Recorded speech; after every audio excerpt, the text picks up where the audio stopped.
Questo dovrebbe essere il volto di un ex Presidente del Consiglio, questi invece sono i manifesti dell'era politica 2.0, perché ovviamente la comunicazione politica è completamente cambiata. Se voi pensate a quello che hanno significato i manifesti dal 1946 in poi, dove alcuni manifesti sono stati letteralmente leggendari e hanno formato veramente l'opinione politica. Ebbene, adesso il manifesto è di fatto un bene in via di protezione da parte del WWF, è in estinzione perché il mondo è letteralmente cambiato e questo lo dimostra.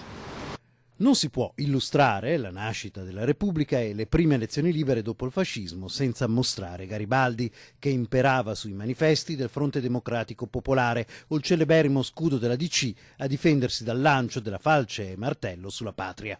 I contadini venivano invitati a votare DC, ma ora non solo non c'è più la DC e non ci sono quasi più i contadini, non esistono neppure quasi più i manifesti.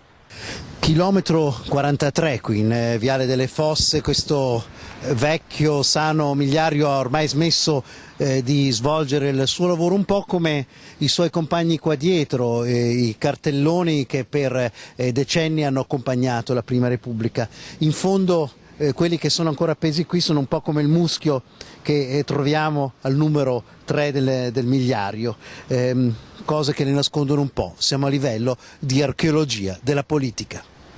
Prima delle tribune politiche, oltre ai comizi e ai giornali, non c'erano altro che i manifesti ad informare l'elettorato, ma anche durante il periodo d'oro della televisione il manifesto continuò a svolgere il suo ruolo, come prova questa immagine del 1968. Poi arrivò Berlusconi, che passò dal manifesto elettorale a quello pubblicitario e soprattutto internet, che rende le costose stampe da tacchinaggio un'operazione di altri tempi e la spesa per preparare i tabelloni forse superflua.